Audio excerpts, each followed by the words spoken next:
Evidence. Tonight, see what truly exists inside the world of the paranormal. Inside. Join the discussion and review some of the best paranormal evidence captures from a wide variety of experienced and up-and-coming investigators. See and hear what they capture, where they captured it, and how they captured it. Right now on Entity Voices Paranormal Evidence.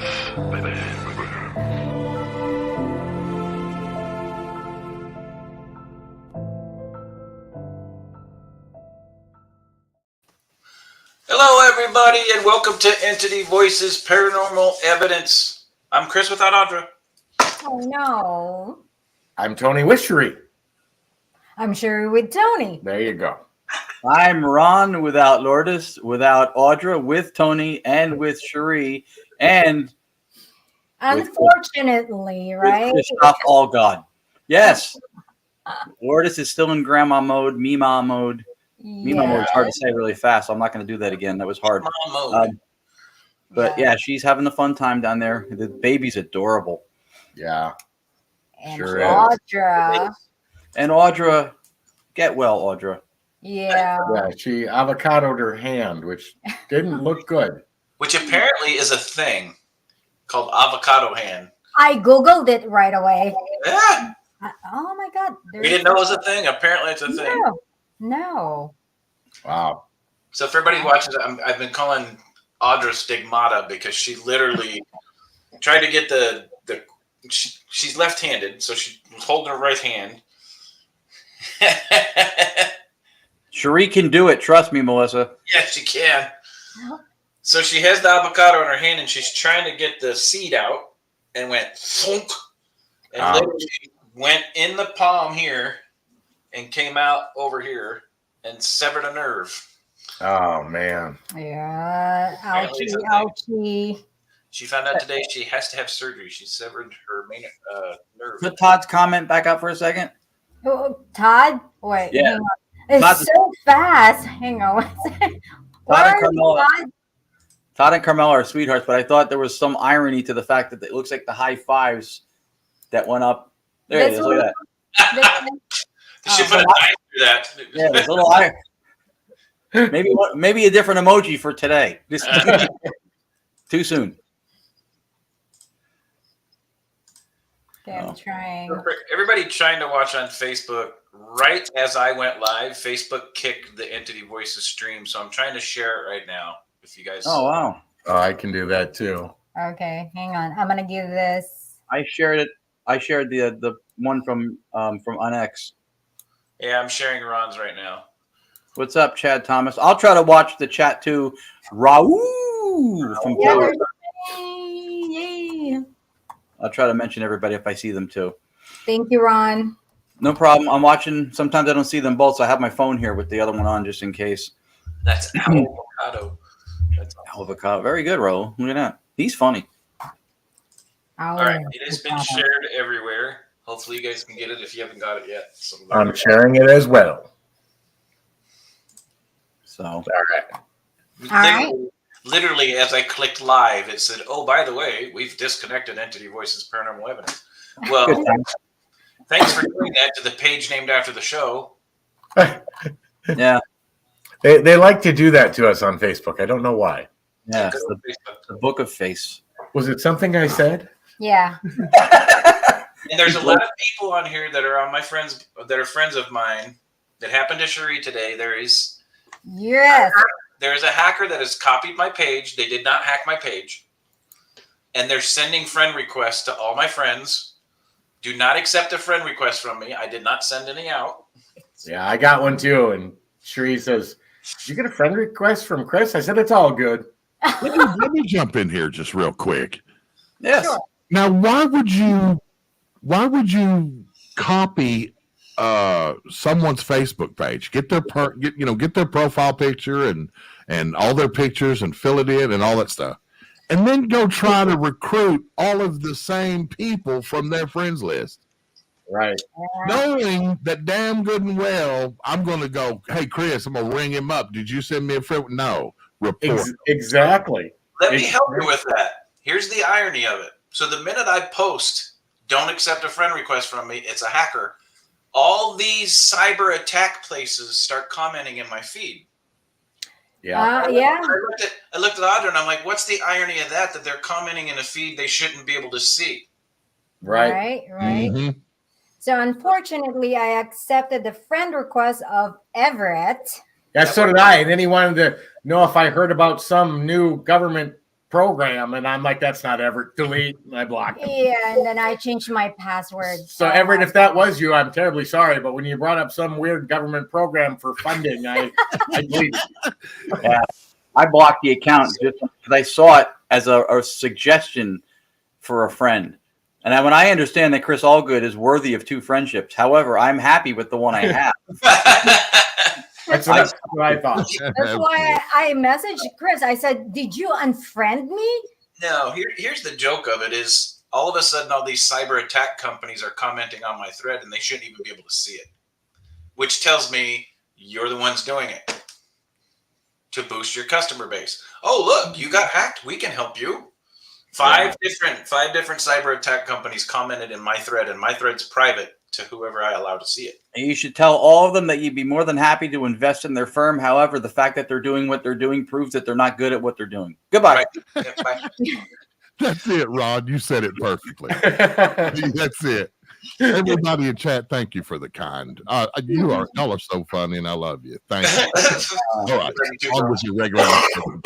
I always feel like these people, they deal you the hand that you play. You don't need to do anything. You know, when somebody calls you with an anonymous number, I can't pick that up because they want to be anonymous. So out of respect for them, I have to not know who it is, so I don't pick it up. I'm just being kind. Makes sense. I know Race Hobbs is the voice of like, it is like. Yeah. Well, the funny thing is I even commented on my own thread and I said, so all these cyber attack people are commenting on my thread. That's a private thread. I said, we call that irony. And they quit commenting all of a sudden. It's like, oh, wow. So incidentally, Lourdes Gonzalez, name sounds so familiar. She's watching tonight. Amanda East, Uncle Giuseppe, Dooley. So we have some of our beloved friends showing up to watch, and quite the layout. I think I saw Chad in there. I saw Roger, GOB, Mr. 305 Paranormal. That's you guys should talk to them too. That's Jen Carney and her husband Mondo. I did their podcast last night from 305 Paranormal. Great people, really fun show. It's available on their YouTube channel, which I urge people to go support as well. Really fun interview and show. So I'll have them. They should also, we're going to have them on here because they're a couple and they have evidence. So I thought that would be really cool. Awesome. You get over the evidence from last night. Yeah, I showed them a lot of Staticom stuff after the show because there weren't clips in the show.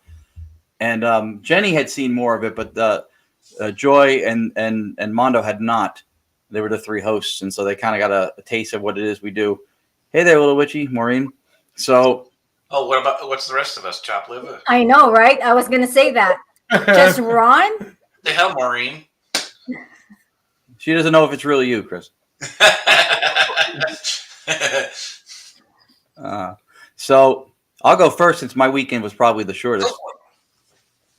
Yes, I'm Mondo. I'm here to support Power Unit. Yeah, you are. You guys are a great example of that. I had a blast doing the show.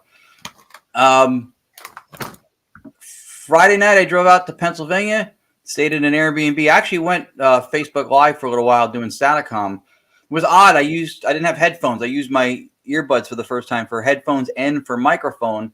And there was a lot of like chirping sounds going into it. And I didn't realize it at the time. It sounded good. But I did that, took my son to Penn State University where he's already been accepted. So he was checking out the campus. Nice. Which was really, really cool. So he's deciding he likes it there, but he's still waiting to hear a verdict from MIT and Stanford, who also interviewed him, and Texas A&M and Rutgers have also accepted him. So we're waiting to see where the chips are going to fall. And awesome. But it was fun. I got to take a little road trip with my boy, and 120,000 plus applicants at Penn State this year, the most they've ever had. And they said, in this room are the academic elite. You're the ones that have been chosen to attend here should you choose. And I got choked up because he had a troubled childhood. with ADHD and oppositional defiance. And so just to be sitting in that room hearing that was something that I would have done anything for when he was 10, 12. That's amazing. So that's the proof of his stepdad and I have helped him a lot, but his mom is fantastic. That's my ex-wife I'm talking about. And he did all the work. So that was my weekend. Awesome. That's a great moment as a dad. You're sitting there and they go, you are the chosen of the academic elite. And you're like, he's talking about my kid. He's talking about my kid. That's a wonderful feeling. A lot of kids in the auditorium, but 120,000 plus applicants. Wow. The most they'd ever had. Wow. You should be proud. Very. It was a very moving moment for me, especially when they said that. So, yeah, awesome. I bet. Shout out real quick to the Leland Lavender and Ronnie Anderson. I met Ronnie Anderson for the first time at the Hanover Tavern Paracon, which was really cool, really nice guy. So, let me say that, and that's it. What do you guys do? My brother actually came out to Arizona to visit, so that was cool. We got to eat way too much. Yeah, I know. It says a lot coming from Tony. Yeah. Well, pizza one night, Spinatos, of course, absolutely just delicious. Second night Mexican, again, filled more than my share of calories, but it was good. It was good. So, awesome. And then so we did a little cleaning and straightening and continuing to pack once we figure out exactly what our plans are. So yes, that was our weekend. Another quick shout out to Nicole Chivittoni from Full Moon Paranormal up here. Fantastic group of ladies running that region area and that organization. They're such good people. Yep, they're good people. Thanks, Roger. Appreciate it. Yeah, he's looking at aerospace engineering. Yes, that's what he wants to do. He's 17. When I was 17, I remember being fascinated by if I moved the stick on the steering wheel to the letter D, the car went forward. I remember that.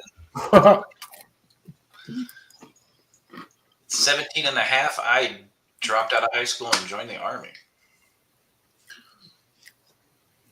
So, Raul. I can't imagine when things are so different now. I can't imagine. Yeah. Thanks. Yeah, thanks. I appreciate it. I didn't think about going to college. I didn't go to college until I was 46. Oh, wow. I went. Probably better that I didn't because I took it a lot more serious then. Yeah, I wish, that makes sense because I'm probably more academically minded now than I've ever been.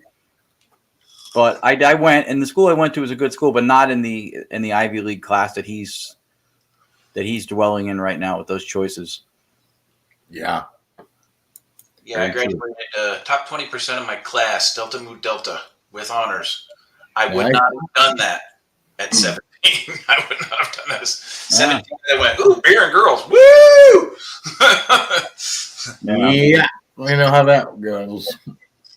Took me my first year and a half just to get my shit together because I was like, woo, Friday. I don't know, party started like Thursday night and went through Monday. So it was, I spent the weekend on the couch taking care of avocado hand stigmata. Oh. Well, she's missed. Yes, she is. We hope she heals fast. Yes. She was going to try and make the show tonight, but she went and saw a hand surgeon today, and he was poking and prodding. And Audra doesn't do well with the talk of surgery. She almost passed out at the doctor's office. I totally understand. Me too. Thank you, Lourdes Gonzalez, for her comment. I don't see her over here. Oh, right there. How can you be running Staticom now when you're supposed to be watching EVPE? What the hell? All right, guys. We have got an awesome guest tonight with some awesome evidence. We do. So we have got a gentleman with the name of Bobby J. Gallo. Yeah, I told her from now on it's called guacamole. No more avocados. Yeah. Bobby J. Gallo, he has been in the paranormal and having strange dreams and phenomenon since at a notably early age. And it got to the point to where he dragged his family into it, and they have a group called the Gallo Family Ghost Hunters. We're going to let him tell you all about it. Everybody say hello to Bobby Gallo. There he is. Hello. Hey guys, how are you? How you doing, Bobby? I wanted to say before we start, and I know, congratulations to your son, Ron. I think that is Thank you, sir. absolutely phenomenal. My daughter, Courtney, the young blonde in Gallo Family Ghost Hunters, just last week got accepted into law school. So, yeah. So so I know how you feel. Being a proud papa, I'm right there with you, pal. So that's very cool. Yeah, those are accomplishments. That you don't get gifts like that. No. That's and awesome. you always want your child to be a better version of you. So, my daughter's killing it. So yeah, my son's a taller version of me too, which I've tried to do and I can't.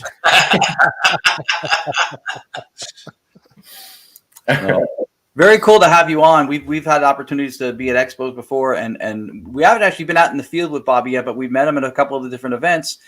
And he's a guy who, for people who've not heard of him before, who does take the educational side of what we do very seriously. He does not just take at face value what the field hands down as far as axiomatic thinking, like these are the things that you just do, this goes with this. He questions things. His family, I think, also very cool. You can talk about the episodes they've filmed many of, but his family go out as a unit to investigate. Gallo Family Ghost Hunters, I think, is also a really, really cool thing when you can share a passion like that. So I think you bring a lot of things to the table that would be good examples for people watching. So that's awesome. That is awesome. Thank you. It's great when you can share something as interesting as, paranormal investigation with your family. We used to. Dylan was super involved, and then girls hit, and then just yeah. Yeah. He started at 8 years old, very young age. Wow. Yeah. Wow. You swap the REM pod for the FEM pod. It's over. Exactly. He's a good kid, though, man. We got to work with him a little bit. Dylan's a good kid. Yeah, he's a really good kid. And we even got to work with my son and my daughter-in-law. Yeah. Well, my son, when we did the Ajo Hospital down in Ajo. Yeah. My son did 2 investigations, and he was cool with it, but it's not kind of his thing. So see, Bobby, what you have, and I think you appreciate it, that's a very special thing to have that much time invested, even if your kids outgrow it. You have a really, you made memories with them. You didn't drag them to something they didn't want to do. You made memories with them. They'll never forget that stuff. That's well, actually, they dragged me into it. It's really an interesting story, to be quite frank. Now, I myself have been doing paranormal investigation since 1989. And in fact, my very first serious investigation just recently was written up in Weird, New Jersey. They did a 5-page spread, this issue, on my first investigation in 1989. That's awesome. It had a pretty big impact on the location that we were investigating. But I had gotten out of it for a number of years, and my kids never knew that I was a paranormal investigator. And it was about 14 years ago, 12 to 14 years ago. I can't remember exactly. We found this brand new paranormal show on TV. You might have heard of it, called Ghost Adventures.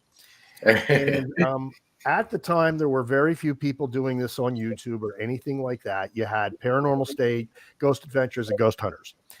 And my kids got hooked on this show, and I started watching it with them. And I was kind of fascinated because what these 3 random guys were doing was not all that different than what I was doing decades earlier at the Palace Theater that I investigated. And, we were about 10 episodes in, and I stopped and I said to the kids, I said, well, this is as good a time as any to tell them. I said, hey, kids, Daddy used to do that too. And all of a sudden the world just stopped. And they're like, and I don't know if you ever saw that movie Spy Kids, where the young boy goes, my parents aren't cool enough to be spies. It was one of those moments where they just couldn't imagine that I actually was doing what they were watching these guys do on TV. And immediately they wanted to go ghost hunting. And I said, okay, let me brush up on what people are doing and the equipment people are using. And all I wanted when we went out was maybe one photograph, one EVP, anything at all, just to say we got something. Well, from the first time we actually went out on investigations, we started getting evidence.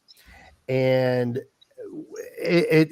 maybe it was the family unit, maybe it was the respectful way that we approached the investigations, but it seemed like whatever the entities out there were doing, they were very open to communicating with us, because we were very sincere.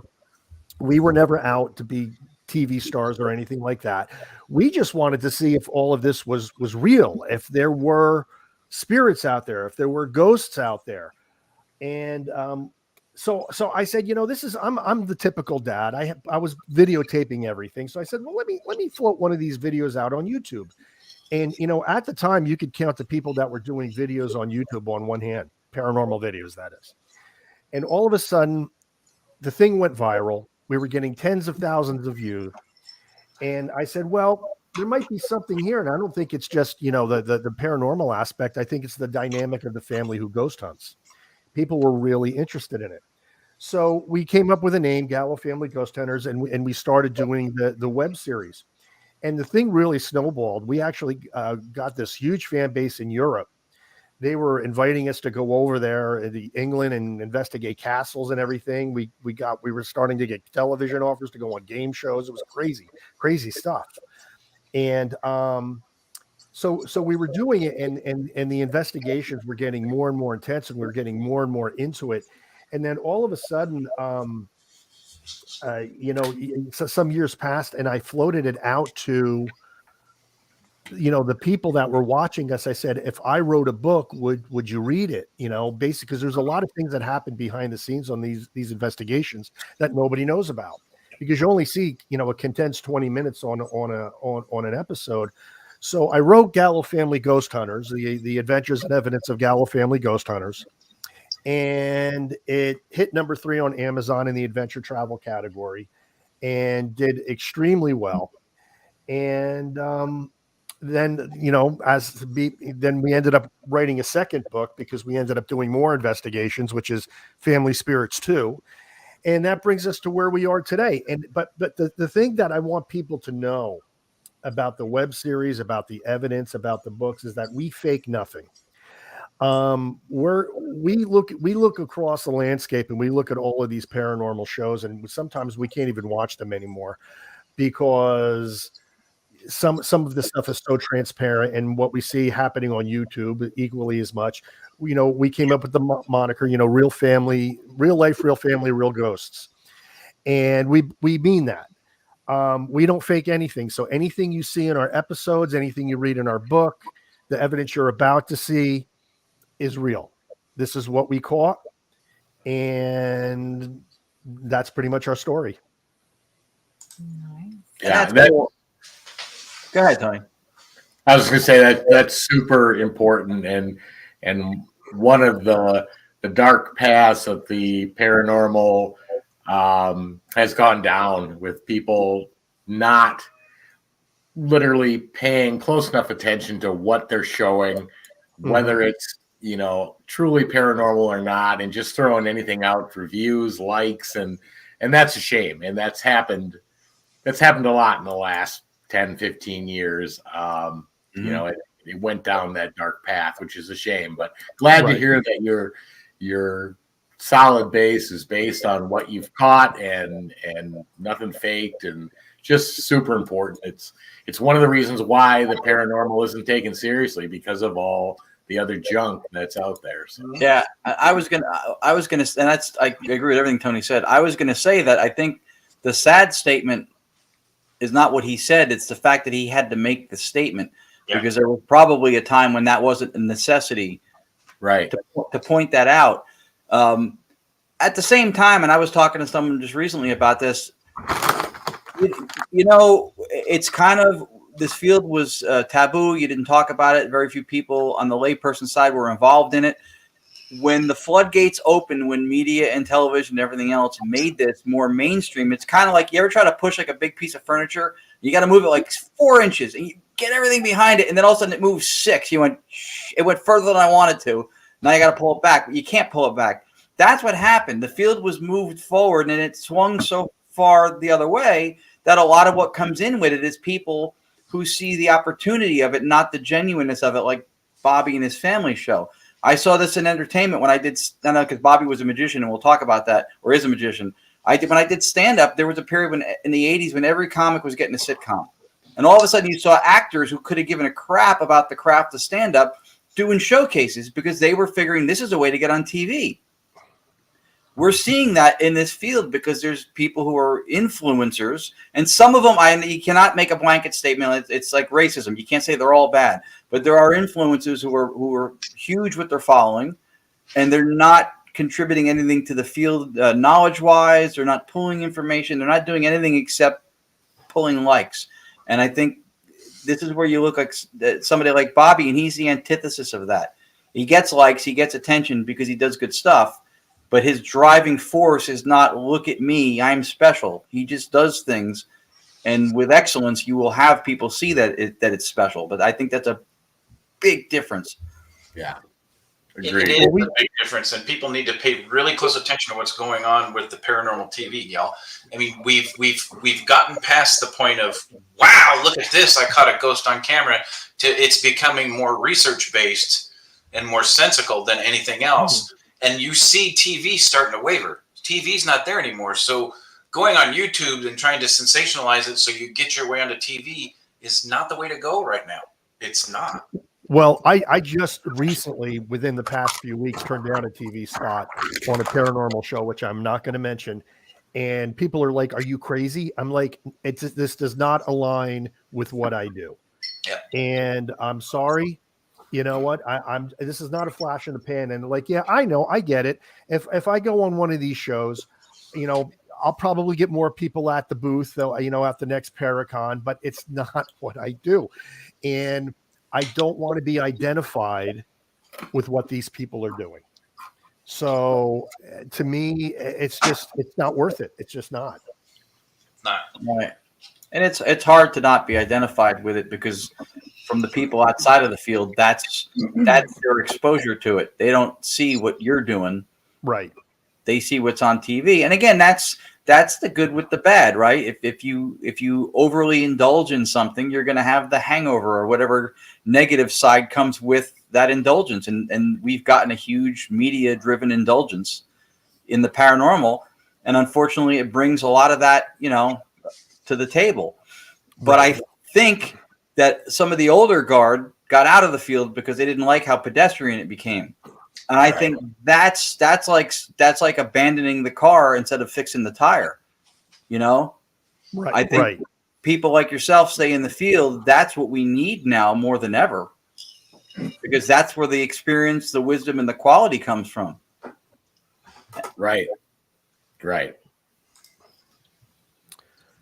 Yeah, I agree with that. And look, I'll be the first to say that, you said that I'm a magician and I am a showman. And, sometimes there's elements of that in what we do, but I don't overdo it. We're not, the evidence is never faked. The investigations are real. Yeah. Do we have some dramatic music? And we do. And sometimes I do that because I think sometimes a little production value is important, only because you don't want it looking like I'm just a dad showing home movies of his kids. Yes. You do want a little bit of production value in there. It's why we all have neat logos. Even the intro to this show is very, very cool, by the way.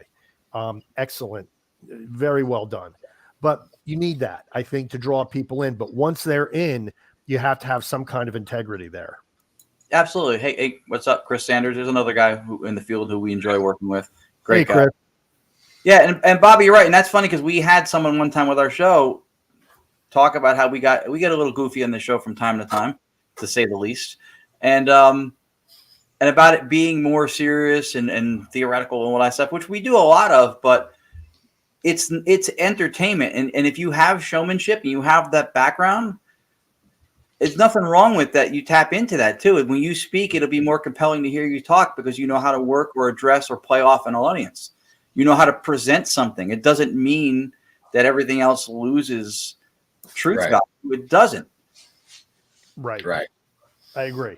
You can still address the evidence in a manner that is professional and still have a sense of humor about it. I mean, not everything always has to be 100% serious. I mean, oh yeah. I mean, even in our web series, there's a lot of times that we are joking around during the investigation to keep it lighthearted. And that's done for a lot of reasons, you know, and honestly, you have to have a little sense of humor and be a little bit lighthearted during an investigation. If for no other reason than, you know, negative attracts negative, positive attracts positive. And you don't want to be negative. You don't want to be too serious in an investigation. Sometimes I think that's not beneficial. Well, and you touched base on it earlier. It goes to real, and the integrity portion. We are what we are. We're going to show you what we captured, and that's how we like to conduct our show. What you see happening here every night is who we are as individuals. We don't act any different off the camera than we do on the camera. That's great. So when we laugh and have fun on the show, this is the same way we investigate and we interact with each other when we're sitting on the couch going over evidence or sitting in a location getting ready to go do an EVP session.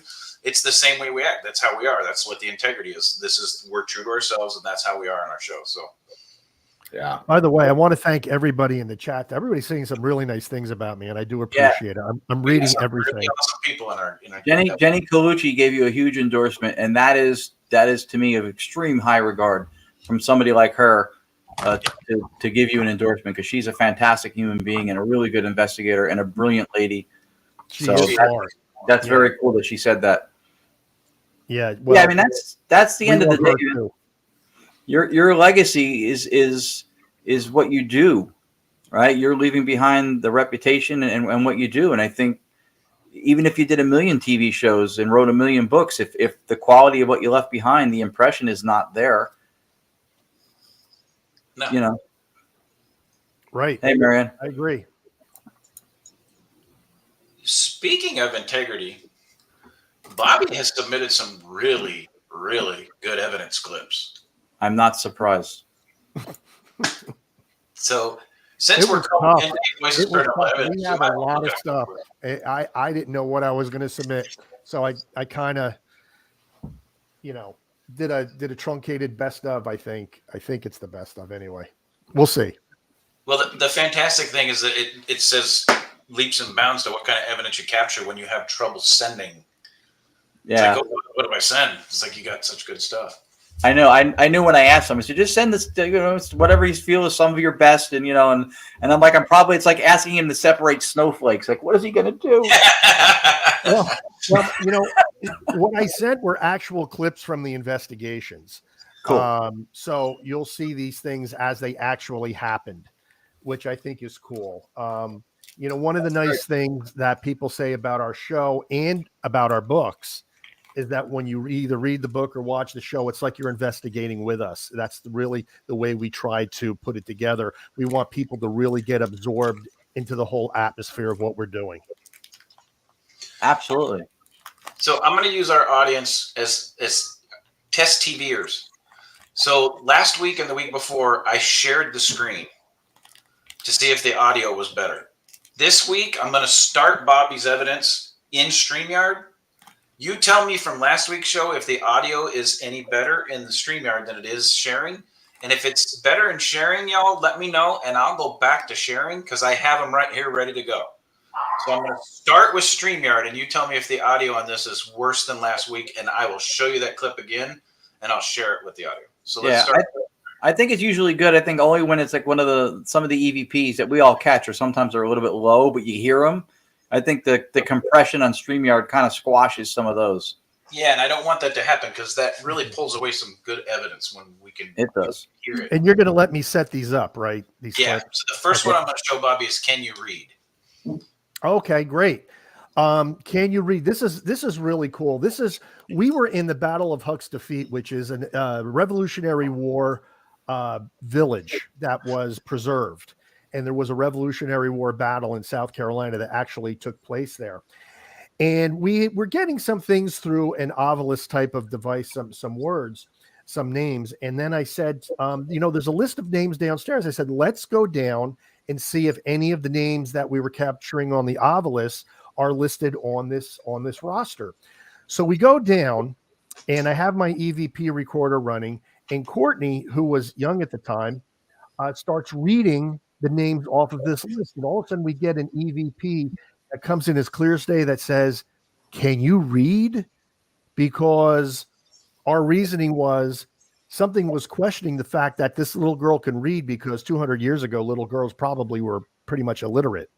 So it's kind of interesting, and you'll hear it. You'll see the setup. You'll see us go down. You'll see her read the names, and then you'll hear the EVP come in. Oh, cool. Let's take a listen. Here we go. Victoria, Alexandra, and Victoria. Those could be two ladies at the house. I don't know. Where was that list of names? You see all the names. Why don't we go ask the lady when we get back there if those names are relevant to this house? Yeah, that would be cool. Wait, what was one of the names? Victoria, Alexandria? No, any boy. Oh, no. Daddy,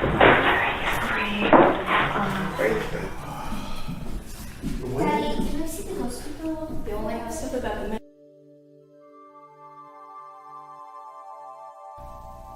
You see all the names. Why don't we go ask the lady when we get back there if those names are relevant to this house? Yeah, that would be cool. Wait, what was one of the names? Victoria, Alexandria? No, any boy. Oh, no. Daddy,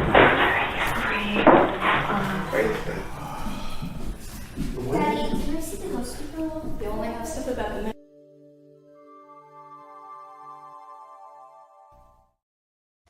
Wow. Wow. Very clear. Very clear. Yeah, StreamYard was not squashing that. No, they didn't squash that at all. Here's the fantastic thing. You had timing, you had relevance. You could tell that it was a female voice, and it was a direct response to your daughter reading. Correct. That is fantastic evidence. Yeah, that was great. That was really good, Bob. Yeah, I remember doing evidence review when that came through. I was just thunderstruck. But we have some others. That's not the only one. Well, here's the fantastic. So I talk about situational awareness all the time, and knowing the investigators that are with you when you're doing review. Yeah. Bobby has a unique thing that most investigators don't. He does it with his family. He does it with his wife. He does it with his family. You know their voices with no clear doubts. So when you're doing review, there's no doubt in your mind when you pick up a voice that's not your family's. That is correct. That is correct. Yes, very good point, by the way. Yeah. That is fantastic. God, that was a good EVP. That was really good. Yeah, that was fantastic. There's nothing better too than when you're reviewing and you come across one that's class A like that. I mean, it never gets old to find those ever. No. And that's funny you should say that, because my wife goes, sometimes I want to go out on an investigation. She goes, we've got everything. What more do you want? I said, another one. Right. Yeah. You never have to. Yeah. It's the potato chip theory, right? You can't just have one. No, you can't get validation never gets old. Nope. No, and that kind of subjective phenomenal experience that you have, hearing that later, knowing in the moment you didn't hear it and nobody said it, that's fantastic. That does not ever get old. That does not. No, it does not. And I think you're right, Bobby. I think by the intent in the voice, it seems like she was a little shocked that your daughter could read. You can hear it in the hear it in the EVP. It's literally somebody. Can you read? I mean, you can hear that. You can hear the inflection. That the entity was shocked that this little girl can read these names. Right. That's fantastic. Great review, man. That's better than a bowl of shrimp gum. He's hilarious. What's up, Chris Paranoia? Hey, Chris.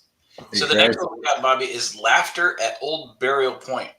Okay, this is an interesting one. we did we went up to Salem, and we don't normally do really famous haunts, like, you know, the haunts du jour, like, you know, have you been to the Shanley Hotel? Have you been to, nothing wrong with going to the Shanley Hotel, by the way, just saying. But we don't normally do really famous haunted locations. We like to do the ones that are off the beaten path. But Salem is something we wanted to experience. So we're at Old Burying Point, and we were getting some readings on some of the other apps and whatnot that we were using. And this was not caught on an EVP recorder. This was caught through the video recorder microphone. Courtney starts cracking some jokes. And she said something, and we're like, don't say that, don't say that. She'll say, you know, and what happened was everybody starts laughing. Now, all of a sudden, we're laughing. Another voice comes in, which is not any one of us, starts laughing with us. And you will hear it. It's actually on a different wavelength entirely. I mean, there's no mistaking this isn't any one of us. So go ahead, play the clip. All right, here we go. All right, I think we're going to move on. It doesn't look like they want to make themselves known today. But we what?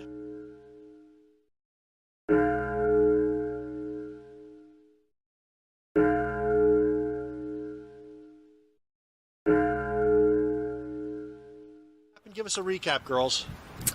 Well, I have no idea, but honestly, Absolutely nothing. absolutely nothing. It's quiet.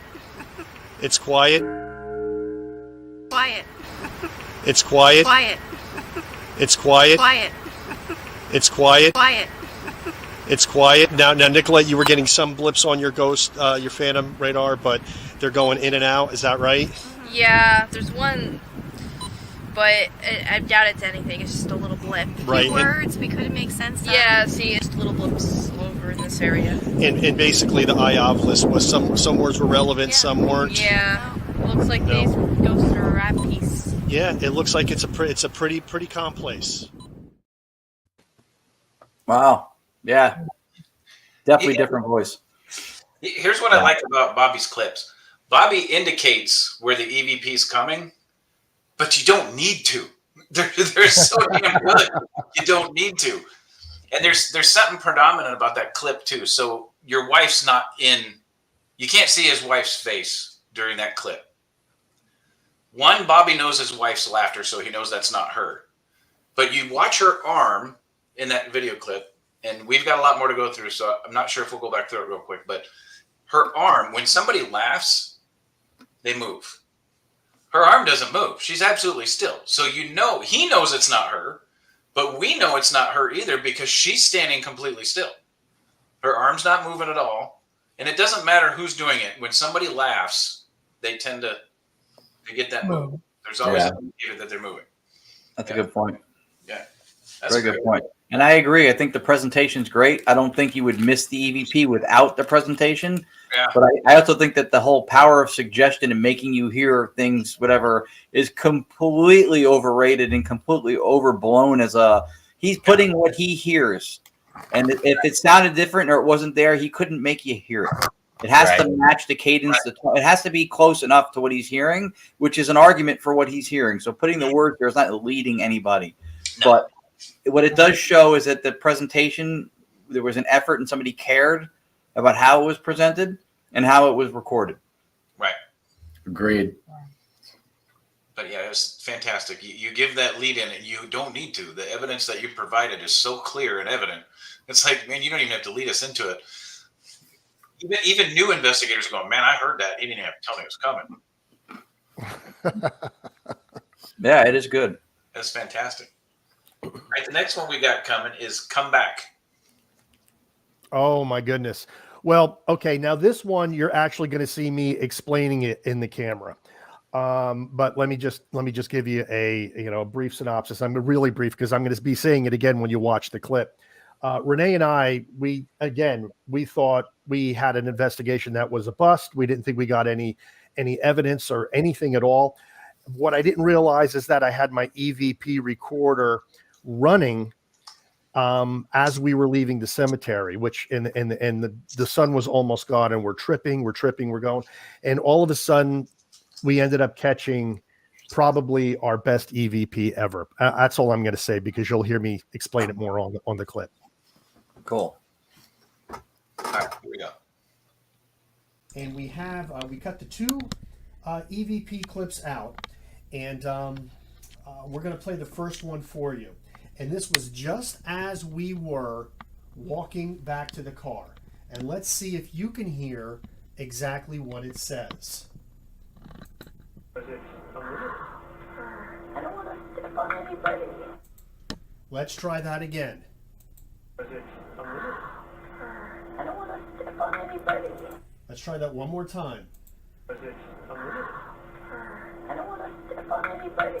Now what we're going to do is we're actually going to amplify this so that you can hear it again. I don't want to step on anybody. That is a clear EVP saying, come back. We were going to the car, we were leaving for the day, and an entity EVP is saying, come back. Listen to it again. Again. Again. Unbelievable. Now, we're going to go to the next one. We weren't out of the cemetery yet, and yet we captured another EVP. It's a female voice. The same entity follows up with another EVP. It's unbelievable, folks. I never had two in a row like this. Listen. Did you hear that? Listen to it again.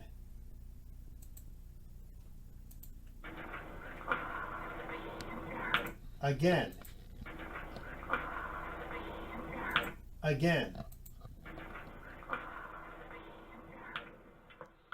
The first one says, come back. The second one says, don't leave now. Same voice, two EVPs, completely related messages in a row. So let's play them back to back. I don't want to step on anybody. And here's the second, moments later.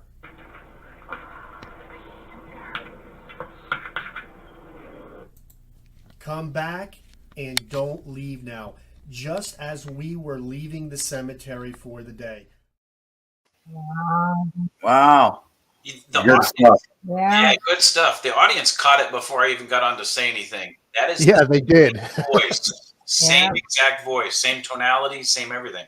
It is. Very clear. Your key word there is tonality, because although it's partial whisper, there is complete tonality in that voice. The same voice, which doesn't always happen with EVP. So that's an excellent catch. Yeah, that is excellent. And despite the wise words once imparted to us by the great LL Cool J to not call it a comeback, I'm going to call it a comeback. Because that's what it says. Yep. Sorry, pause on the laughter. I was trying not to cough. We did follow-up investigations of that location, and we believe that the spirit was her name is Nancy. We found her grave, and we've gotten other information as well. But yeah, I mean, that was, once again, folks, that was caught completely by accident because I forgot to turn off my EVP recorder. That happens a lot. And I heard you say something about you didn't think you captured anything. I can't tell you how many times we've gone out, same thing. We're packing up for the night, driving home, and we're like, I don't think there's much here. Then you go to review it, and it was one of the best captures you've ever had and didn't even know it was happening. That's my favorite EVP of anything. We've got good ones, but that to me is my favorite. Awesome. I see a trend with you guys too that I love, the cemetery. A lot of people will go, why do you investigate a cemetery? You get into some personalized cemeteries, man, and you can get some great evidence in those cemeteries. We have one up in Ohio that we love going to in Tautogany, Ohio, that is just phenomenal with evidence. And people go, well, what makes you think that their spirits are there? They can roam free. Where do the people that I mean, back in the early 1900s, late 1800s, when they wanted to talk to somebody that was gone, where did they go? They went to the cemetery, right? That's right. Well, actually, Ron and I had this conversation up at Sleepy Hollow. What a lot of people don't realize is that the old Protestant belief was you are supposed to sleep in your grave until the second coming of Jesus. So they are, if this is the truth, this is what they believe during life, and they a lot of spirits, they will bring that over to the next life. So they believe they're supposed to be there. That means that if you go into a lot of these older Protestant cemeteries, you might have acres of sleeping spirits. Fantastic. I love that. So there's the reason why cemeteries work, because a lot of people say, well, why would they haunt cemeteries? Well, there's your reason. They believe they should be there. Yep. Very good. I love that. That's reasonable cause to support the choice for the location. And I think that's also cool because it brings an element of theology into the equation. And that's, I think that's incumbent upon us to be able to at least know some of these things when we're trying to figure stuff out. It doesn't always have to do with the technical aspects of it. That's a very, very sound theory. I write about that whole theory in my first book, but it's proven out. And I've also experienced, at least for me, that the older the cemetery, the more active it is. And that could be a number of reasons. What I just mentioned, along with the fact that those cemeteries aren't cared for, number two. And number three, they very rarely get visitors, because after grandkids go, the only people visiting the grave are the people that put the little flags on the grave of veterans. Other than that, sometimes just the mere presence of the living lights the place up. Yeah. Well, and what we also got to remember, prior to the 20th century, one of the strongest, nothing stronger than moral belief or integrity than faith. Faith was the strongest belief. Chad, I just wanted to answer Chad's question. Chad, it was just a small Sony pocket digital recorder. The cheap ones are sometimes the best ones, man. Sometimes. Yeah. That's fantastic. Yeah. That's fantastic. What's up? We haven't had you on before, Bobby. This is all Ron's fault. He's hard to get a hold of, this guy. He's all over the place. No. All right. So the next one we got is Come Here, Courtney. Okay. Everybody says you've never ever falsified evidence. I never have, kinda. And let me tell you what I mean by that. When I first heard this EVP, it kind of freaked me out, and I didn't want to freak the rest of the family out. So on the video, I said, it says, "Come here, come here." It didn't say, "Come here, come here." This spirit literally calls out my daughter's name. And we were in Laurelwood Cemetery in Rock Hill, South Carolina, Confederate cemetery, absolutely massive, massive cemetery. We got so much evidence in the cemetery.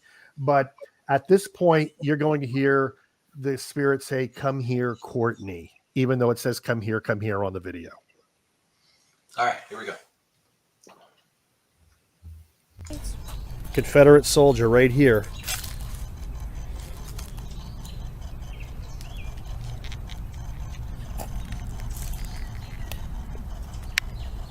All right, if you're here, talk to us. You can talk to us. Tell us your name. Confederate soldier right here.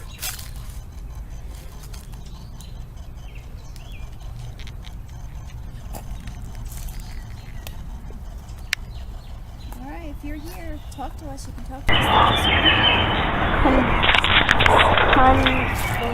Tell us your name. His name is R.D. Scott Owens.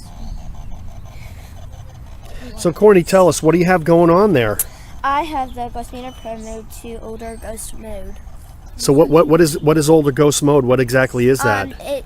It's more sensitive than the EMF detection mode. It picks up it can pick up less energy compared to the EMF detection mode. So like older energy of older ghosts? Yeah. Awesome. Okay, so if that goes off, that means we have something in the area? Yeah. Awesome. Very cool. Very cool. Okay. There's somebody with us. Wow. Yeah, you can hear that at Courtnee. Yeah, And that's a male voice. That was a male voice. Yeah. Wow. Was she the one that said, "If you're here, talk to us"? No, that was my wife. Okay. Yeah, that was my wife. Wow, that definitely said Courtney. Yep, Roger, you're right. Roger heard it. Yeah, I heard it too. Yeah, that's fantastic. Yeah. Yeah, again, another very strong EVP, very tonality included, more than just that whispery background sound. I mean, full vocal tonality in there. We get a lot of full sentences. We really do. And I don't know why. I really don't. I mean, we do have a lot. We have a lot of EVP, and people go watch our web series. And our catalog is so big right now. Oh my gosh. It's like, when we were at the Gettysburg Battlefield Bash, not this last one, but the one before that. And BB3 TV invited us to come on. We were releasing one episode per week. And now it's going, now we're at a year and a half and we're only halfway through our catalog. And that's one episode a week. So it's a lot of stuff. It's like, we're around 70 investigations. So, and you watch the kids grow up because. Yeah. Oh, and the fantastic thing about that clip too is, God, you are molding the next generation of investigators.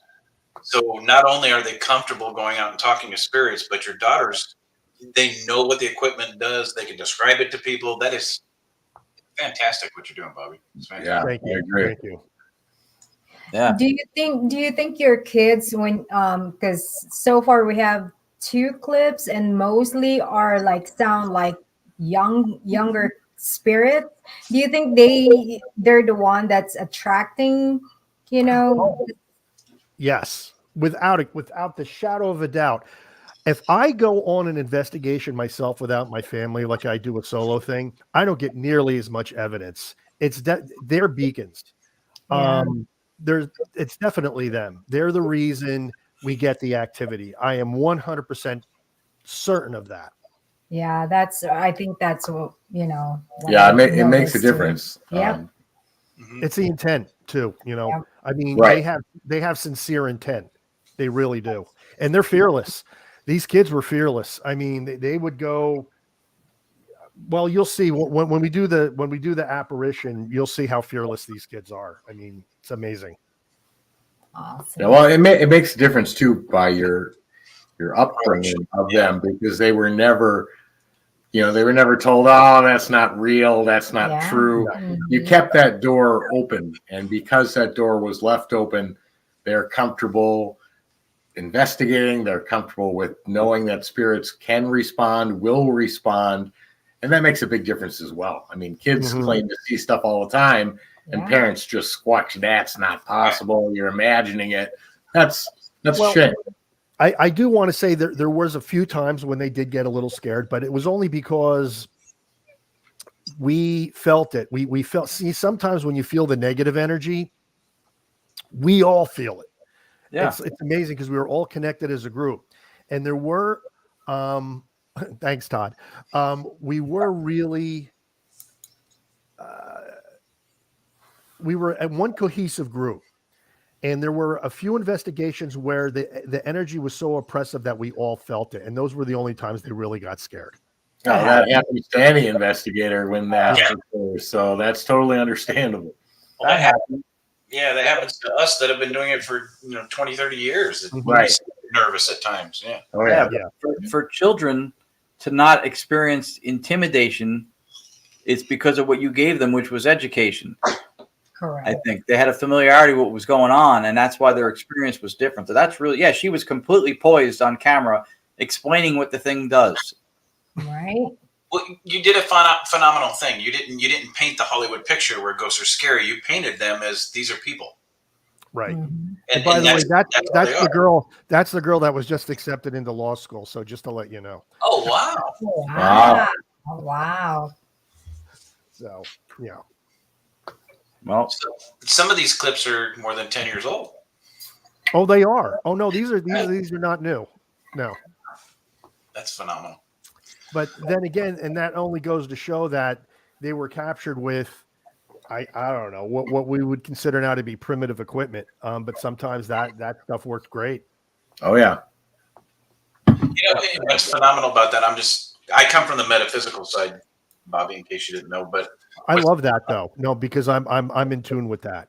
yeah, for sure. What's phenomenal about that is that will help her in law, that she's in tune with the metaphysical side and the spiritual side of things. That will help her a ton. That's fantastic. Yeah, that is the spiritual side of it, right? Metaphysics, by definition, is what's behind the physics. Yeah, right. And that's spot on. That's really cool. She definitely knew what she was talking about. She was comfortable with what she was saying. In a song.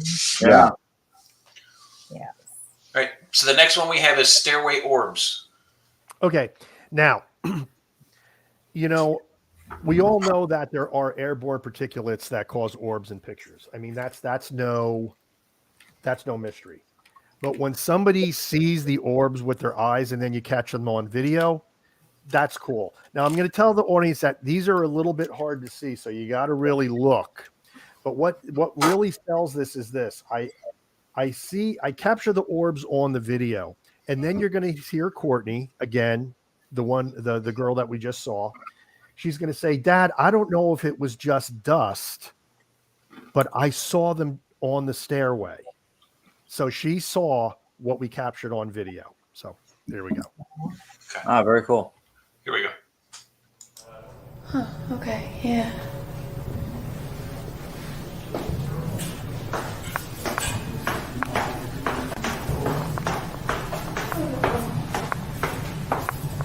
Would you move it up?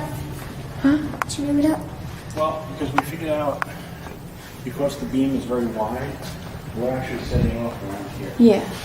So we moved up a little further, so hopefully it's not as spread out so far. Yeah, so now it won't, But when you if walk it- past here, it won't go up. If you go up, I was standing over there, and mine was still over here and there. Yeah. So we moved up a little further, so hopefully it's not as spread out so far. Yeah, so now it won't, But when you if walk it- past here, it won't go up. If you go up, I was standing over there, and mine was still over here and there.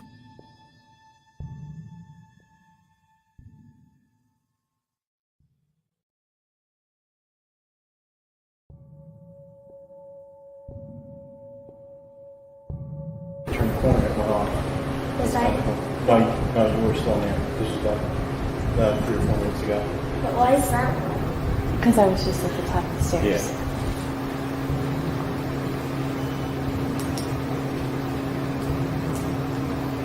Well, right here, I thought I saw something small. It was probably dust, but it could be dust because I saw something go up and down and fade away. Wow. Yeah. So you've captured it on camera with the IR, right? Right. Correct. And then you have the motion detector going off. So that's 2. Right. I've caught dust on camera before, and I've caught it on IR light. I've never seen it when I caught it. Well, that's the whole thing. She saw these things dancing, so it wasn't an orb. I mean, my understanding is that for an orb to be a dust orb, it has to be 10 centimeters or less from the camera lens. And she's watching them dance on the stairs. It's obvious. It's like we're looking at 10 feet, not 10 centimeters. Right. These things are like 10 feet away. She saw them. And to this day, she'll say she saw them. So there's no doubt that they were there. And can a dust particle, especially when it's visible on camera through the reflection of the light, can a dust particle set off a motion sensor? I would think no. No. And it did. Correct. Which means at very least it had to have enough density to register on the thing as something moving past it. Mm-hmm. So you're right. So, I call those evidence strings. So now you have 3 evidence strings. You have the actual photograph, you have the motion detector, and then you have the eyewitness. So that's 3 evidence strings for that anomaly. So that's pretty compelling. I love that too, because I think orbs have become the scapegoat of the paranormal, where they just get dismissed. And I don't know that there's anybody who specializes in orbs, who writes books about orbs. If you look, you know what? One of my top 10 paranormal books was written by a NASA scientist, Klaus Heinemann, PhD, called The Orb Project. And I recommend everybody read that book. See, that's important. That's important because I think it's an understudied area for most of the field. And it's just become the easy scapegoat to dismiss. Right. Instead of where you just put 3 strings together, which makes that something valid as an anomaly, because she saw it. It triggered something with motion that shouldn't be triggered by a translucent piece of dust. And it was captured on the camera. Right. I agree. So and you stated a fact there, Bobby. How close does a dust particle have to be to the IR before it picks it up? It's supposed to be 10 centimeters. Okay, so 10 centimeters from the lens. So on a flight of stairs, so I'm judging by looking at those flight of stairs, you're talking your ceiling heights were probably about 10 feet, would have put the second floor at about 13 feet. Correct. So your rise on your stairs are 7 to 8 inches. Mm-hmm. So you're looking at a minimum of 21 to 25 steps to that landing where the motion detector was. Yes, correct. And the orbs that you picked up were 2 to 3 steps down from that top. That is correct as well. Okay, so you're talking 24 steps, say 20 steps if we go minimal. 20 steps at 8 inches. It's way out of range of what the IR should have picked up for. Without question. That's why I present this as evidence, because I've looked at this 100 times. But I mean, the kicker is really the eyewitness, her actually seeing this happen. That was really what made me. And in the dark on top of it. In the dark. Yeah. So you're talking, I can't add for some reason, 8 inches times, say, 20 steps. So you're talking 160 inches divided by 12. That's 14 feet. Okay. Yeah, I said 10 feet, but 14. There you go. Yeah, 13 and a half, technically. Yeah. Interesting. Because you're talking the rise on the stairs. So when I say that your commonality of from first floor to second floor is anywhere from 10 to 13 feet, depending on the heights of the ceilings on the first floor, and the heights of the ceilings on the second floor. So you're talking, when you talk your rise, your gradual incline, so 13 and a half feet away from the camera, you shouldn't be picking up a dust particle on an IR. Right. Yeah. Correct. Makes sense. Yeah, I'm most compelled by the eyewitness part of it, that she saw it. Yes. Mm-hmm. And it's not the camera providing you the spectacle, it's the spectacle being perceived. The motion sensor trigger thing is, in my opinion, is a huge piece of corroborating evidence for that, because I've never seen a trigger sensor like that. And a room full of dust, I don't know, maybe, but 2 particles. Somebody just ordered the Orb Project book because of me. No, you're going to love this book. That's Raul. Raul, you're not going to look at orbs the same way again after reading this book. This guy, this scientist, you're not going to believe what he was able to capture in situations where you shouldn't be able to capture them. That's good. I think that's a gift to the field right there, because and present company included. Other than Bobby, who's read that, how many people do you talk to who have studied or really looked into all the different facets of orbs and what they could or couldn't be? And it's understudied, but it's outspoken and understudied at the same time. Well, look, this guy's got credentials that are beyond reproach. He's literally a NASA scientist, Klaus Heinemann, PhD, and he's done clean room experiments with orbs where they are completely dust free. And he's gotten orbs. He's gotten orbs underwater. He's done extensive scientific experiments to try to investigate this orb phenomenon. And while he acknowledges that airborne particulates can show up in pictures as orbs, there's other orbs that just defy explanation. And that's why you really need to read this book. Very One of my cool. top 10 books. I'm glad people are going to read it.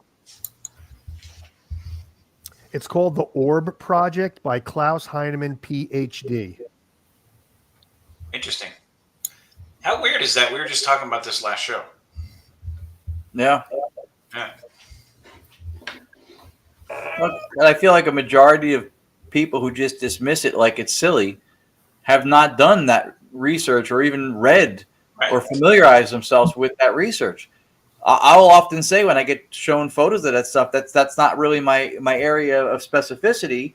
I can render a guess, but I haven't really studied the phenomena of orbs as much as I have the stuff that I do, which I am comfortable speaking to. And that's a perfect example of it. I don't dismiss it or validate it with certainty because I've not dove into that area. However, if somebody has, that's absolutely, I think, a mandatory read because it does get spoken about with certainty without anything to substantiate it. I think everybody should read that book if they're in the paranormal. I truly do. I feel that strongly about it. He just came out with a follow-up book called Phenomenon, and it just blows you away the level of intelligence that this guy has and how he approaches this. And then you'll have, your garden variety skeptics saying, oh, it's just dust. It's just dust. I said, okay, some of it is. I get it. But there are some that really defy that explanation. So that's where these books come in. Your garden variety skeptic is very much a physicalist-minded, materialist-minded person. 100%. Their whole mantra is having the explanation for everything, right? They want that one statement that explains all reality that doesn't exist. So of course that's their answer. But this is good. See, look at Bobby's educating the field, including all of us on that, and that's huge. That's a big deal because I think orbs are totally spoken about with certainty that people can't back up for having not researched it. And now the excuse has been removed. That's fantastic. That's right. So if you talk about orbs and you haven't read the book, you've been hung at the gallows. Hung at the gallows. Oh, that was good. That's right. That's very cool. That really is really cool. Ron is fantastic at the word tangles. He is. All right, I'm inspired right now. Go ahead.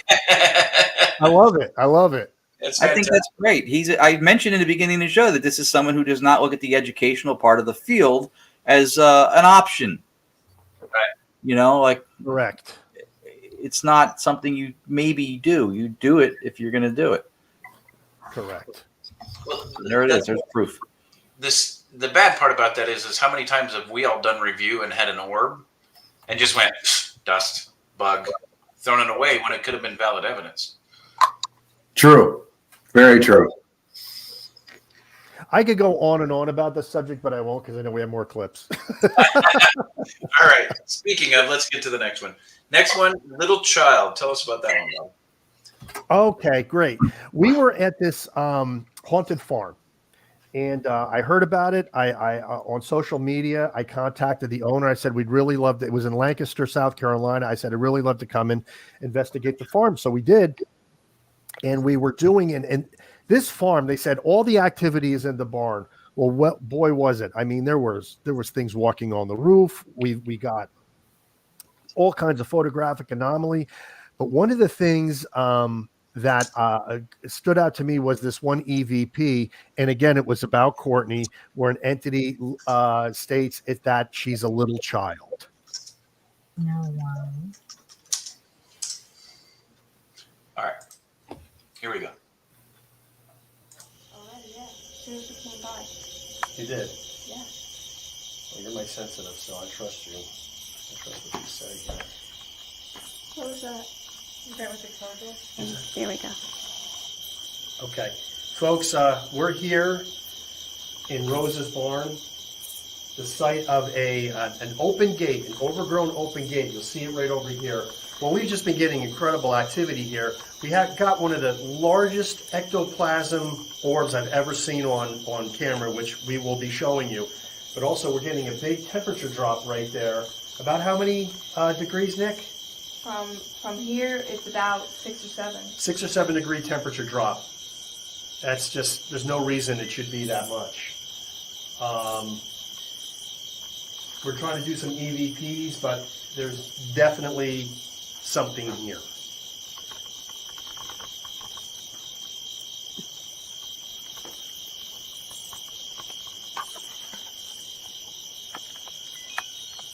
Oh my gosh, now it's 72.1 and just dropped even more. It dropped even more?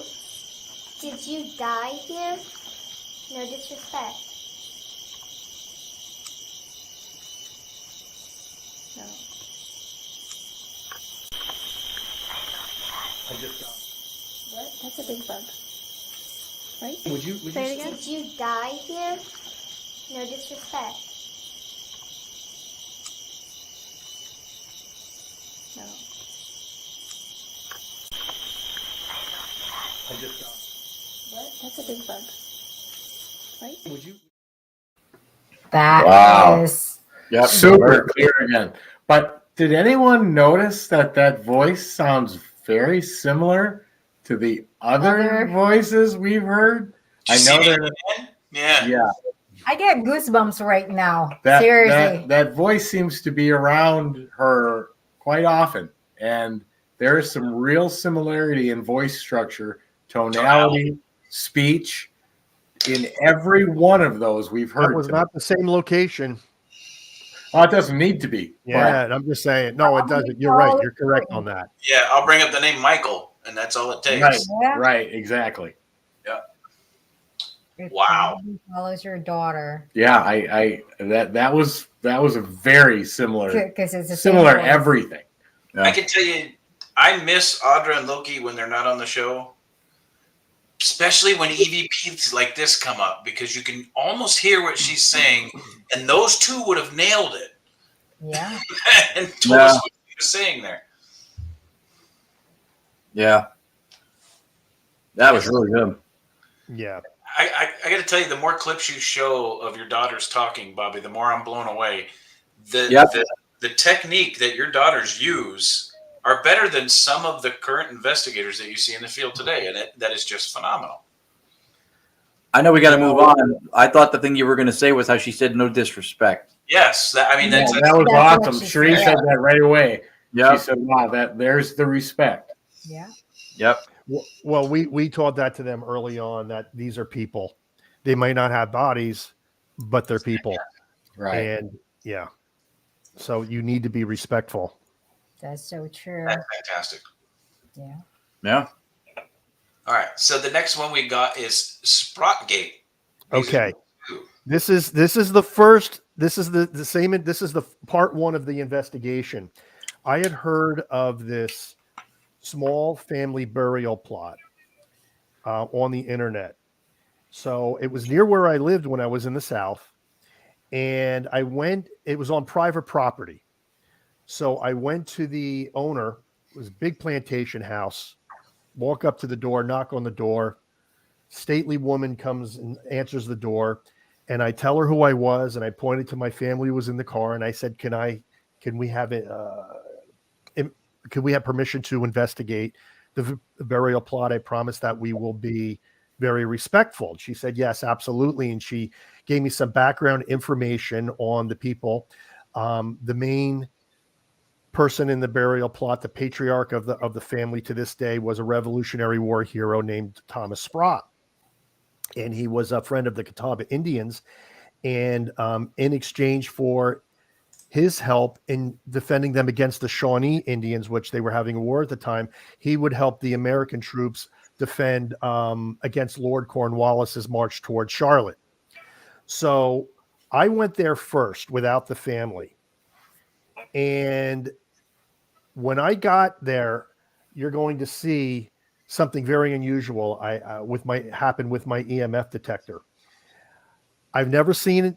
I've never had an experience with my EMF detector like this since. I could not enter this cemetery. Something was keeping me out. And you'll see my EMF detector. This was in the middle of the woods. There was no power around. Watch my EMF detector in my hands on, and watch it react when I get to the gate. All right, here we go. Okay. I think we found it. Wow. Wow. I can't say this place isn't the least bit creepy. Holy Toledo.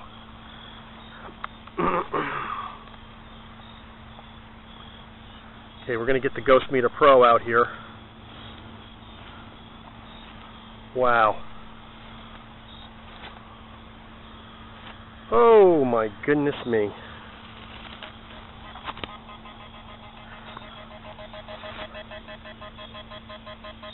Holy crow.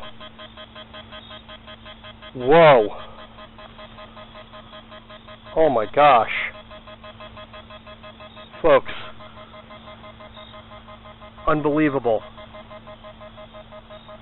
The hair on the back of my neck, oh my gosh, my arms got goosebumps everywhere, and the Ghost Meter Pro was going nuts. Folks, I'm in the middle of the woods here.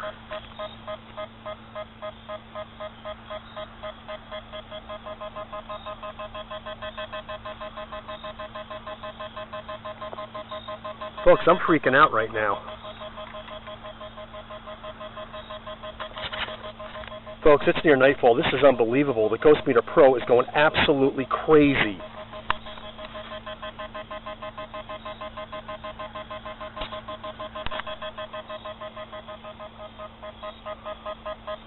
I got to get Renee back here with the rods. There's no power around here, folks. We're in the middle of the woods. This isn't a small spike.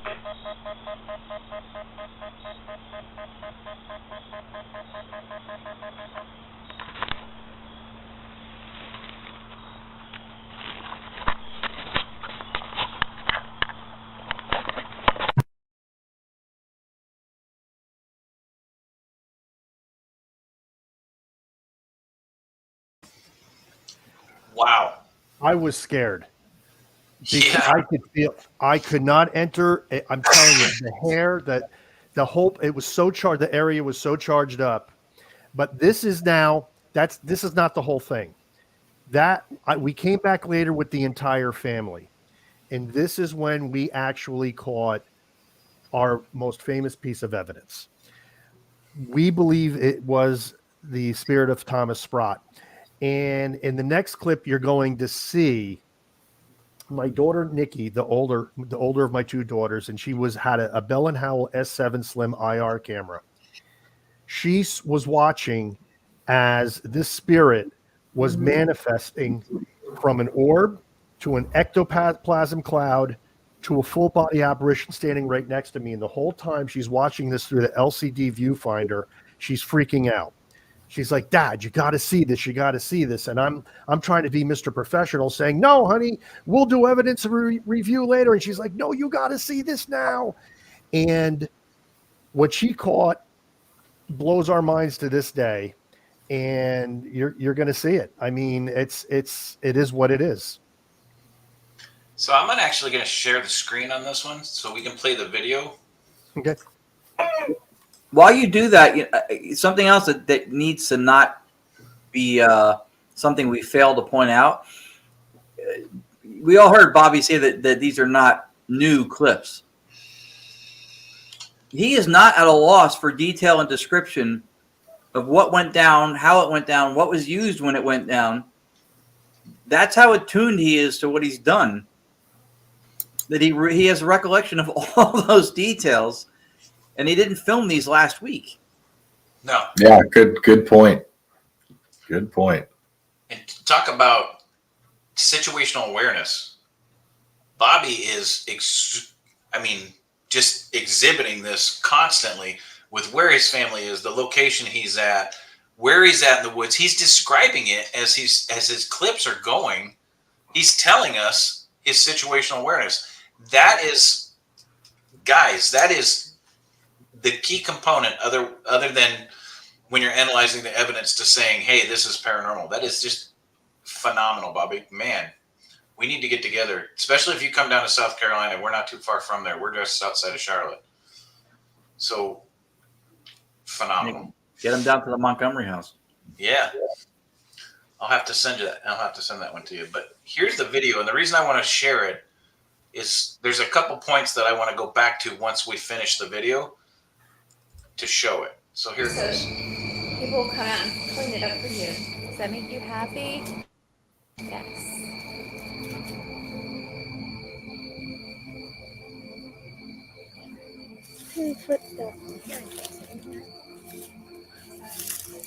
Hearing the regular noises. There's a lot of noises around here. Honey, where did you put the flowers? Back over there? Oh, right. We did bring you flowers. We were here last time. I don't know if you remember. Do you remember that we were here last time? It was just Bob and I. Do you remember that? Yes, that's Bob. Yes. We were both Oh here. my gosh, I just got the chills. Yes. We remembered to bring you flowers just like we promised we would. And I'm very happy that they're going to clean it up and maybe the flowers. Oh my gosh. All right. Oh man, Daddy, look at this. We'll do evidence review later, sweetie, not now. Serious. Look at this. I'm serious too. I'm serious. Look at that. That's amazing. That's amazing. Now I just took a mommy. I was facing towards you, and that came up. Oh my gosh, that is incredible.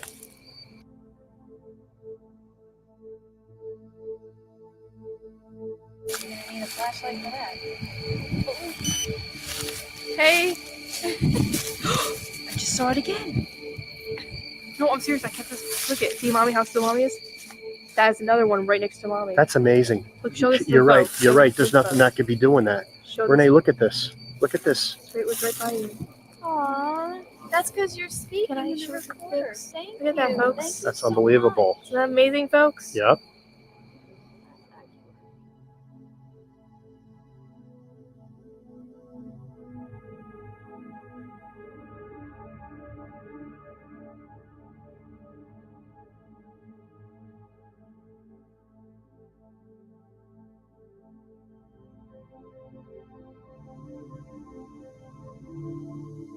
What other evidence do you want to get? It's right by mommy again. Is it really? Yeah, look at it. Let me see. See, that was not there. That next to her is only bushes, and that does not look like bushes to anybody. Daddy.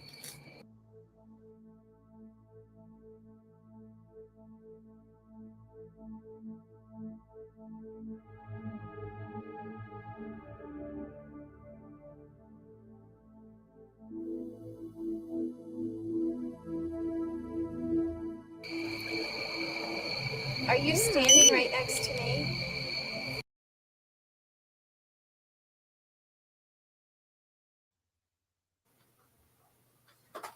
All right.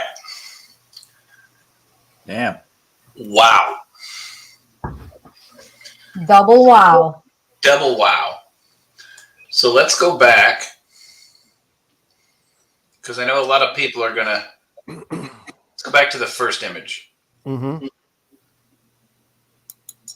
And this is why I wanted to do this, so I could forward through it, because StreamYard won't let me do it. This first image, everybody's going to say, well, man, that could be lens flare. She's not using a flash, right, Bobby? No flash. And This was all done in IR. So, Tony, you're the expert on lens flare. Wouldn't this have streaked out more on the video? Or on the camera? Well, the first reason it can't be lens flare is because there's no light that I'm seeing pointed at the camera. Where is a light, whether it be IR, or infrared or full spectrum, pointing at the lens? He's right. I can't tell exactly what's in his hand, but it doesn't appear to be pointed towards your camera. Well, what's in between his fingers there looks like it might have some light on it, but that could be coming from the camera light. It doesn't look like it's shining a light. But the angle of what this thing is showing up against the lens doesn't have a lens flare attribute to it. It's got a solid mass to it, not a light glare. Yeah, it's very dense. It's huge. It's big. So, and this had to have been summertime, Bobby? This was summertime at night. This was about 12 o'clock midnight. I could tell that because of the bugs you could hear on the video. Correct. Bob wearing a short sleeve shirt. Yep. Okay. The person holding the camera does have an IR light on it. That was me. You can see, okay, you can see that reflected on the person's elbow. You can see it reflected when, I believe that's your wife's hair. Right. Well, there's two things here. The arm is my arm holding the video camera, but she's holding the Bell & Howell S7 Slim IR camera. So yeah. So she's in back of me. Okay, but again, both lights are aimed in the same direction. Even if the other light is behind you, you would not get lens flare from that. The fact that your wife's hair, your elbow, and whatever this mass is all showing the light reflected from her camera. There's no way for that to be lens flare. The light's going in the same direction. No lens is exposed to a light source. Right. This can't be lens flare. And then you take away the fact that there's no reflective surfaces in this cemetery. The bushes won't reflect. The concrete won't reflect. No, correct. You guys are wearing reflective clothing, right? You can eliminate any mist or fog factor because this is summertime, so the air and the air temperature is not going to be warmer than the ground, or not going to be colder than the ground temperature, which would cause a fog. That's where fogs are caused. Now let's skip forward to the next one. This one's interesting for one particular reason. If you look at my wife's hand, yep, you're actually going to see some sort of energy being pulled out of the recorder into the into the mass. Yep, right. Yeah, there. that's a connection. Yep. Almost This recorder doesn't have an antenna on it, y'all. No antenna. No. And the biggest portion about this picture is so we've eliminated any environmental things that could cause this. Now this mass is behind her hand. It's not here anymore. Now it's here. So you've got grass, you've got concrete, you've got trees. There's definitely no reflective surfaces back here causing this. And it's behind her hand. You can clearly see the digital recorder. You can clearly see her hand. It is back behind her hand, so it has moved. Right. It's not in the same position of the lens either, so it's not some sort of smear on the camera lens, or that mist would be farther over to the right. Correct. And then let's go to the last image. Y'all, Bobby was the only male there. Correct. And this male is probably shoulder to shoulder, approximately the exact same height as Bobby, if not maybe an inch shorter.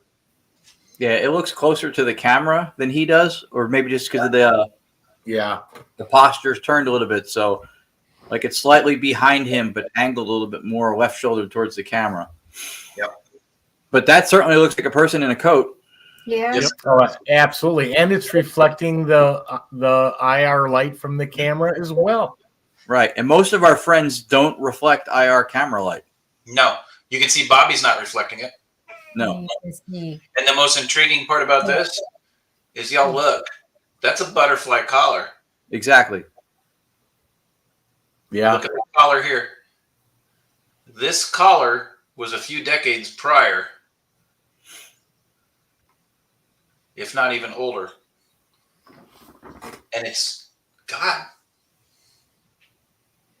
it's not even a full form of mass. Look down towards the bottom. If you also look at my wife in the foreground, and you look very carefully, you could see it's semi-transparent on one side. You could actually see her. Oh, yeah, you can see her hairline right here.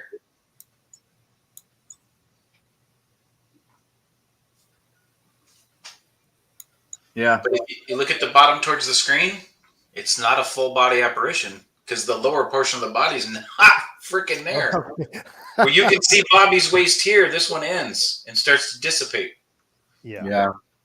You can see Bobby's coat line down here at the bottom. And if you look really close, right about here, you can see where his jeans start. Well, there's transparency in the one on the right as well. like you said, you can see the outline of the rest of the body figure of his wife through the figure. Yes, Right. that's what I was referring to. Yep. Well, if you also go up to where his head is, you can't see his ear. Where Bobby's, you can see clear as day. So the definition starts to disappear up towards the top to where this just looks like a mist, and it's clear down.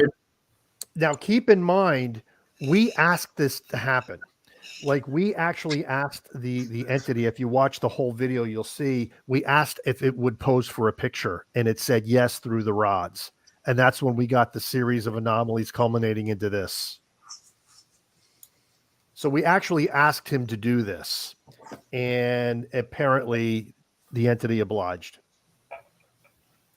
Very cool. Like watching them. Yeah, somebody certainly did. Were you going to add something, Tony? No, I'm good. But yeah, that's it's pretty amazing. Yeah, it really is. Wow. I mean, look how clear everything is when that's not in frame. The tree, right? Yeah, you can see creases in Bobby's shirt. Yeah, and none of that here solid material threading kind of a appearance like that. That whole veneer is not even in that. Right. Whatever's next to him. Just play it from there, Chris. Right? Just hit play from there.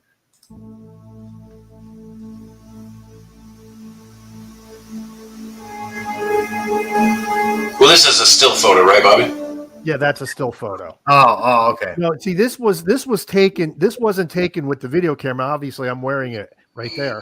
This was taken with a still Bell and Howell S7 slim camera, in IR mode.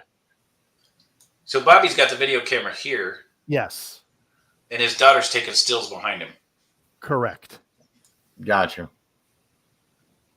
But this might. But you'll hear her taking it. I mean, you hear it as it's happening in the video, in the clip. Let me see. See, that was not there. That's her is only bushes, and that's not only bushes to anybody. Daddy. This is what was when she said that. This is what she had just taken.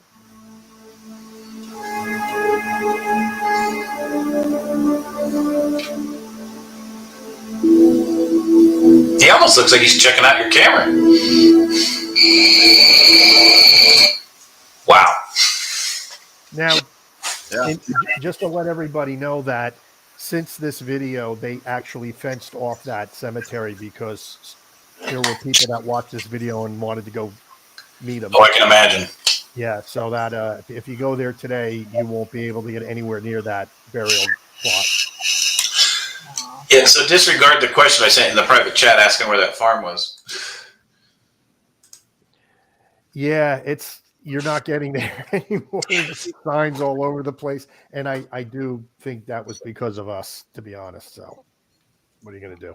Well, it wasn't because of you. I mean, you went in and you respectfully asked to go back there. Oh, I did. People after you due to the video that caused that. Correct. You're right. You're right. Yeah. Because unfortunately, when people hear, hey, there's something haunted near me and this is what they captured, I got to go there. They're not always as respectable as you guys were. Yeah. You got to get permission. That was private property. Yeah. Probably generations of private property. Oh, 200 years. Yeah, it's 200 years.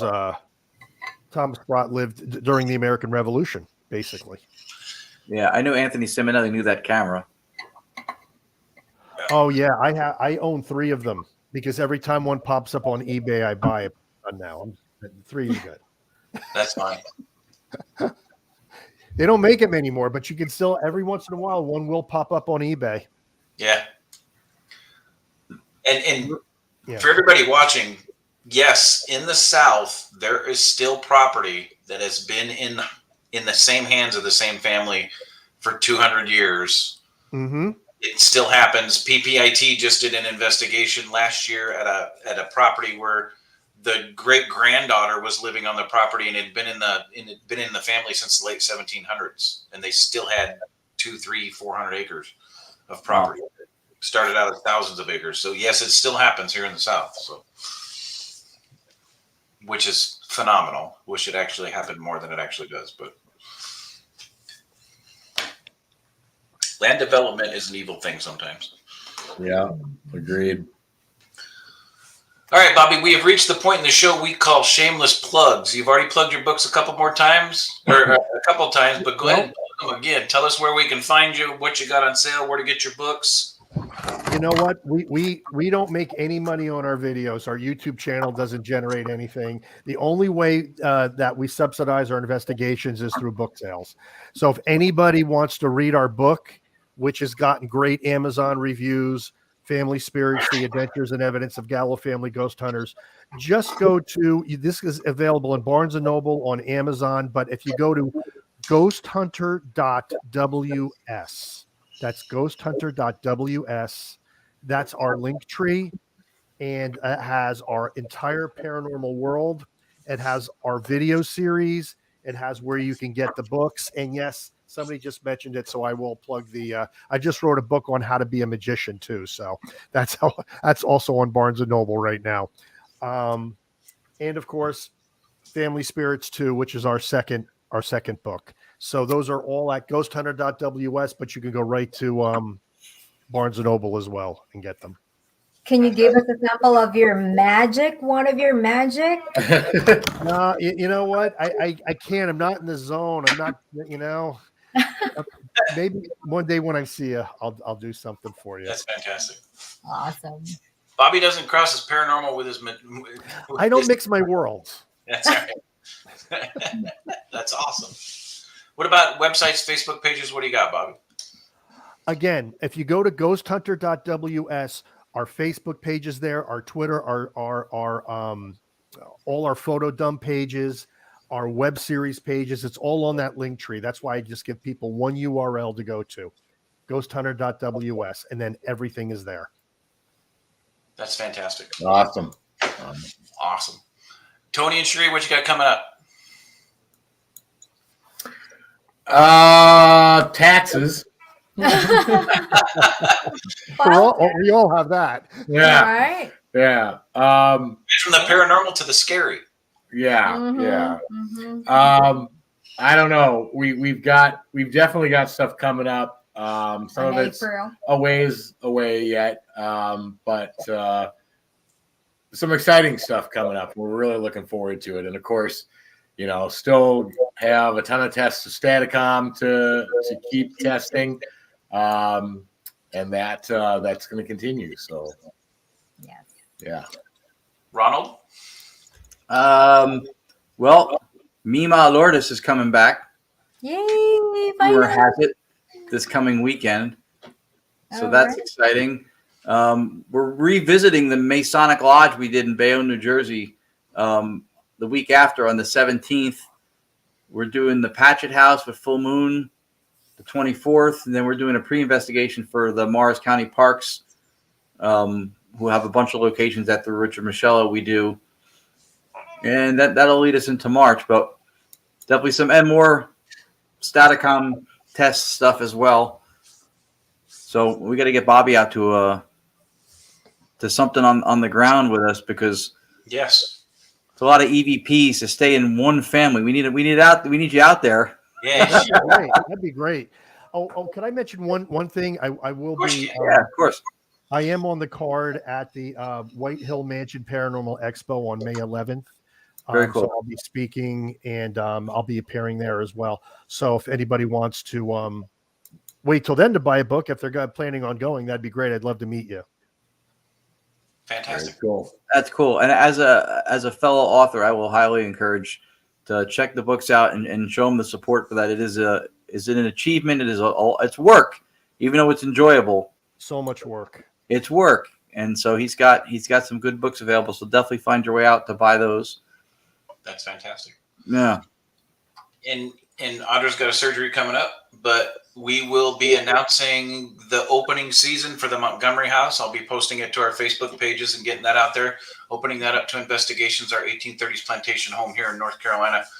We'll definitely be getting those out. That announcement is coming within the next week of what when we will be opening up for investigations. And remember, all that money goes to the Montgomery County Historical Society to keep everything they got going, especially the Montgomery House, in the condition that it's in, so we can investigate it. All right, guys. I want to thank Bobby for coming out. Bobby, great evidence. Thank you.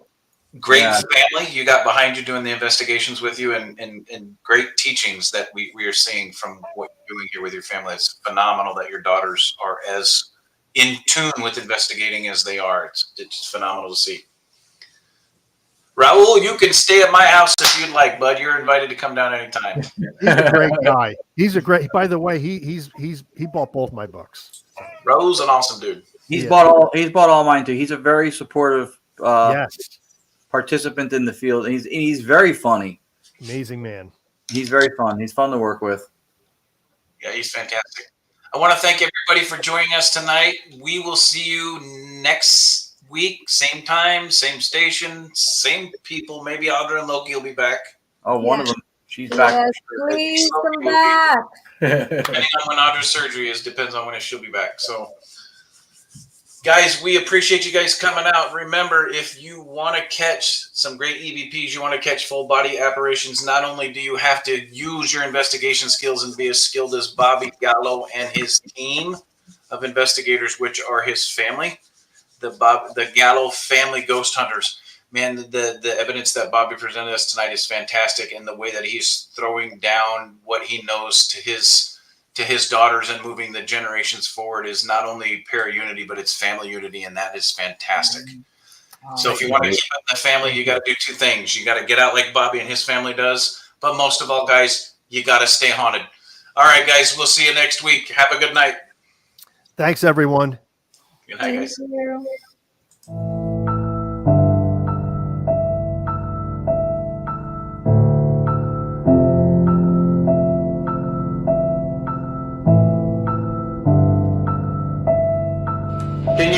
Can you give me a name? What's your name?